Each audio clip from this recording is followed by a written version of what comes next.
So when it comes to the month of May and new Nintendo Switch game releases, there's of course one massive title that many of us have been waiting for quite some time, which is none other than Zelda Tears of the Kingdom. However, in addition to that game dropping, there is quite a few other ones that are notable, and in today's video, I want to go through and discuss every single major game release that will be hitting the Nintendo Switch in the month of May, and add my personal recommendations on which ones may be worth looking into adding into your Switch collection right now. What's up, Nation? If it's your first time on the channel, make sure you join Sunbro Nation by subscribing below, hit the like button on this video if you enjoy it today, and make sure you turn on your bell notification icon so you're kept up to date with all the newest gaming news. And as I mentioned, guys, today we are looking at every Nintendo Switch release for the month of May, and I think we all know what the big one is for this upcoming month, but as we fastly approach the end of April, I do think it's worth looking forward to what is around the corner and some games that you might want to check into, whether or not you're just trying to kill time in between waiting for Tears of the Kingdom, or you may be somebody who still is not sold on that game and maybe won't be picking it up for that $70 price point. And first on today's list that will be releasing in May 5th is none other than Demon Skin. This claims to be a brutal hack and slash game with challenging combat, and it compares itself to Dark Souls, which of course is a series I am a very big fan of, although you do see from the trailer it is like a side scroller hack and slash action adventure style game. So apparently the challenge and the die over and over again to get good enough to get past the enemies and the bosses to traverse and ultimately progress and make your way through the game with a dark underworld style aesthetic. And this game is actually coming out for all major platforms, but it does seem to me from the trailer that it may be a good fit for the Switch. So do your own research on that one, but Demon Skin does not look like a bad pickup in my opinion for the Nintendo Switch in the month of May, and again that is out May 5th.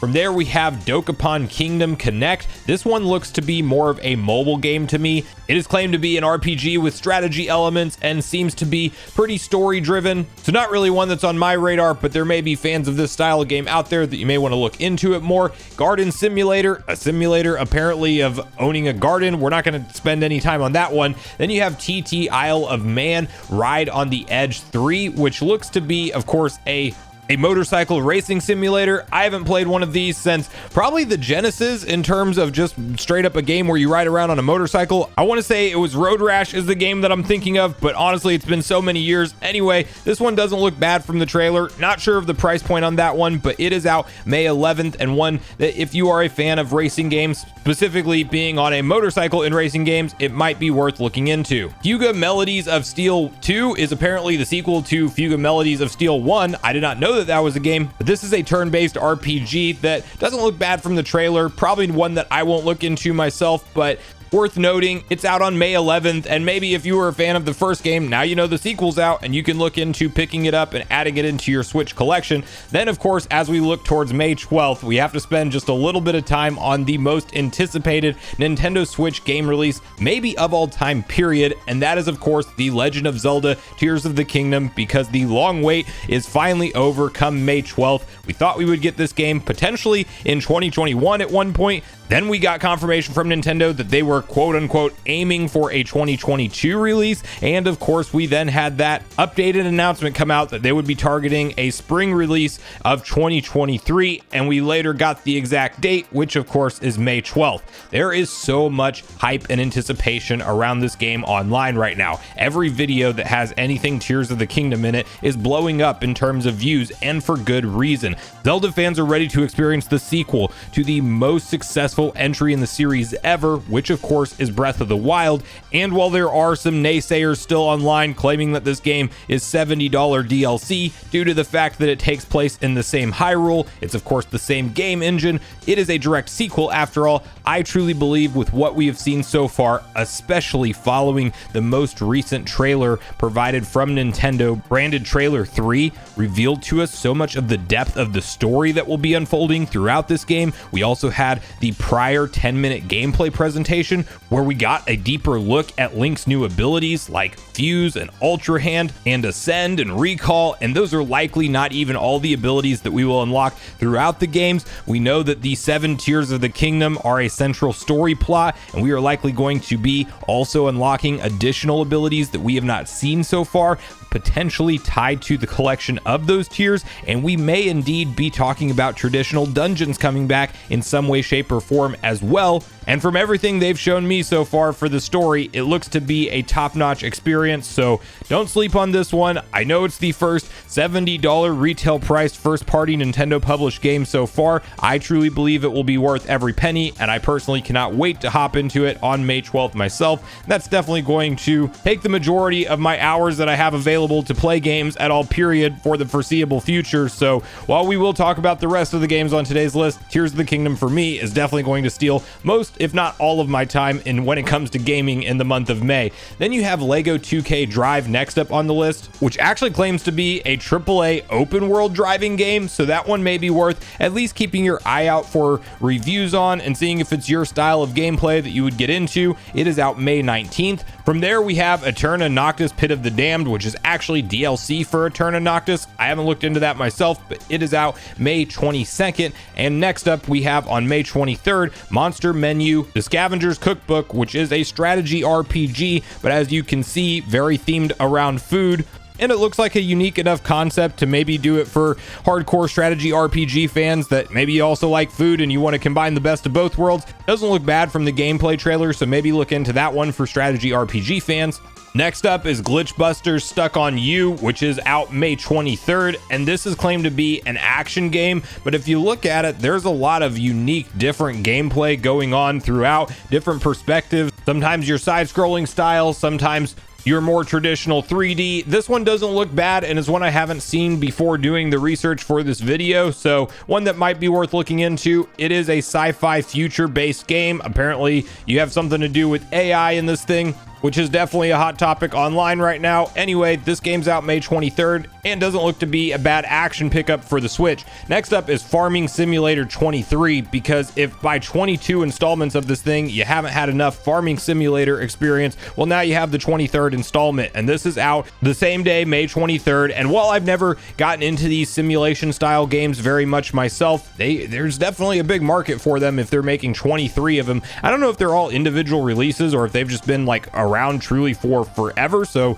if you are familiar with the history of Farming Simulator, please let me know in the comments down below. But this will be available on mobile and the Nintendo Switch, and from what I can see, it's the same as the series has supported so far, but with more bells and whistles and likely more options to explore within the world of Farming Simulator. Now you then have Warhammer 40,000 Bolt Gun, which just looks to be a love letter to the classic Doom style games. I mean, it really does look nice. If you're a fan of Doom and that classic first-person shooter style game, this does look like a good pickup. It looks very violent. It looks very fast-paced. Quick reaction times, I'm sure, are extremely necessary. You'll have crazy blood and guts spewing all over the screen. Really cool-looking weapons throughout as well. I'm definitely a fan of this from the trailer that I've seen on it. So, again, Doom fans, first-person shooter fans that like that classic aesthetic should definitely look into this game. Also out on May 23rd. And then we have another Puzzle Bubble Every Bubble game that is also out on May 23rd. And then you have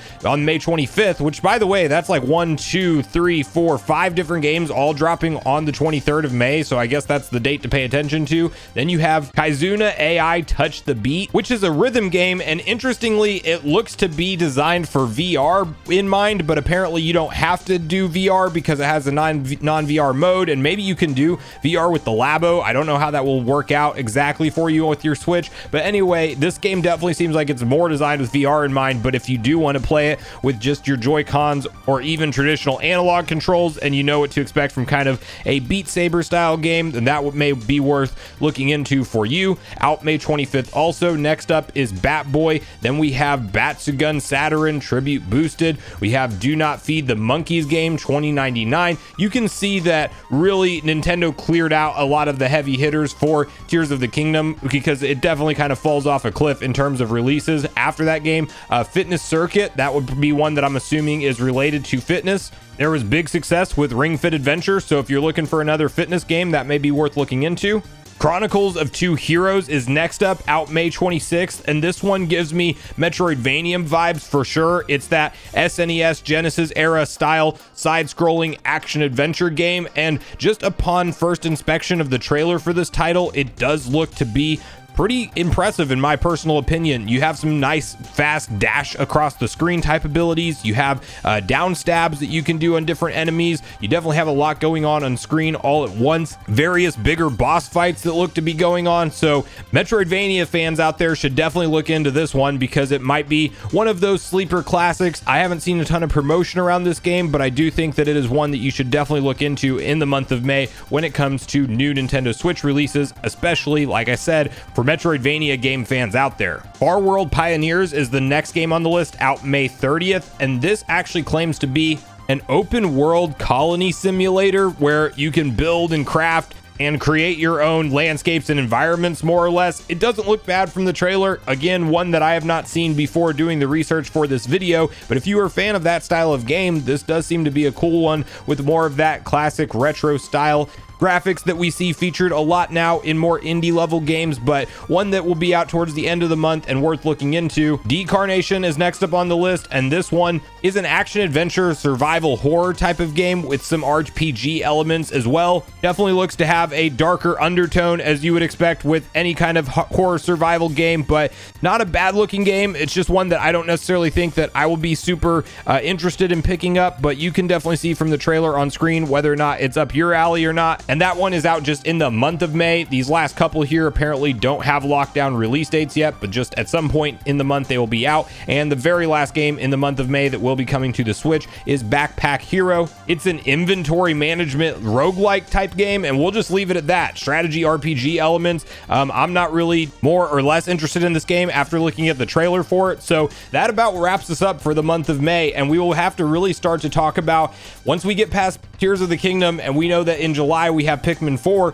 we literally don't know what Nintendo will be releasing for the Switch from here at all, but I definitely think there are at least some games on this list besides Tears of the Kingdom, which is the given. That's my number one most recommended. Go pick it up if you're not already for some reason. Get past the $70 price point. I guarantee you're gonna have an excellent time with it, unless you really didn't like Breath of the Wild at all. If you don't like that open world Zelda style game, this is definitely going to feel and play a lot like Breath of the Wild, so I guess that would be the one exception to the rule. But that's definitely my big game for the month of May, and there's some other interesting ones that will be coming out alongside it. But I want to hear from you guys at this point in the video whether or not you're planning on picking up any new Switch games in the month of May yourself. Is Tears of the Kingdom your one big game for the month, or will you be picking up any of these smaller indie titles or any other games coming out that month, whether they be for the Switch or other consoles? So regardless of your thoughts and feelings on everything we talked about today, I do look forward to hearing from you all in the comments down below before you leave the video, as I do look forward to getting a back and forth conversation started with you all